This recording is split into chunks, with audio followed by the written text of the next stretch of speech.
از همینجا به همتون سلام میکنم. اسم من تانجیروه. من یک آدم فوق العاده مهربونم که از جنگ و انتقام خیلی بدش میاد. منم عاشق داشتن یه خانوادم. منم همینطور. خب خانوادم مردن، برم انتقام بگیرم. ای خواهر تو زنده ای؟ فقط چرا اینقدر رنگ چیزست؟ جناب ببخشید، خواهر من تبدیل به یه شیطان شده. پس سعی کن کشتن شیطان رو یاد بگیری تا خواهر دوباره خوب شه. حله. خب حالا چیکار کنم؟ میتونی این سنگو نصف کنی؟ نه. خب دیگه مشکل خودت بعد بکنی. فاک. ناامید شدم. ناامید نشو. ها؟ ازتون ممنونم رفقا. خب دیگه پسر، تو الان یه شیطان کشی، حلاشی که اومد جلو خرخرشو به جا. وات؟ یا که زندگیشو بهتر کن. حله داشت.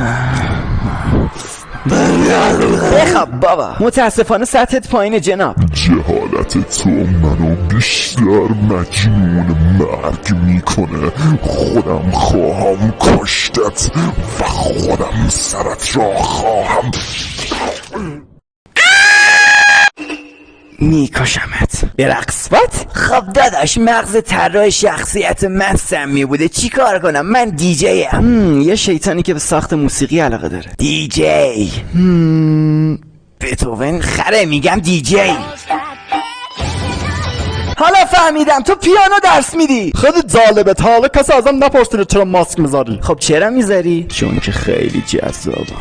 اوه پسر قلبم. اوه یعنی بذار ماسکو. باشه. بله من اسپایدرمن هستم و خیلی هم شیطانیه. بیا پایین بچه، چرت نگو سرمون درد داره. پدر، پیتر پارکر خیلی پر رویا. تو رو دعوت میکنم به فلش بک هایی از گذشته من که با گذشته من غمگین و ناراحت بشی. لف بده. آقا به خدا من یتیمم، پدرم مرده، مادرم مرده، خواهرم هم خودم کشتم، قبلا خودم دوبار مردم. خب گوه میخوری شاخ میشی، بچه جوانم بزنم بکشمت خوبه؟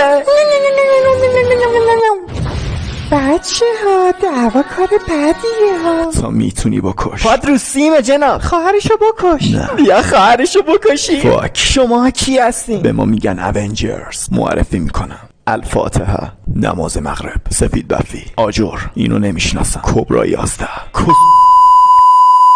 بچگی خیلی خوبه، چون که حقیقت توش یه دروغه. هستم همیشه تو تخیل، چون واقعیت یه دروغه.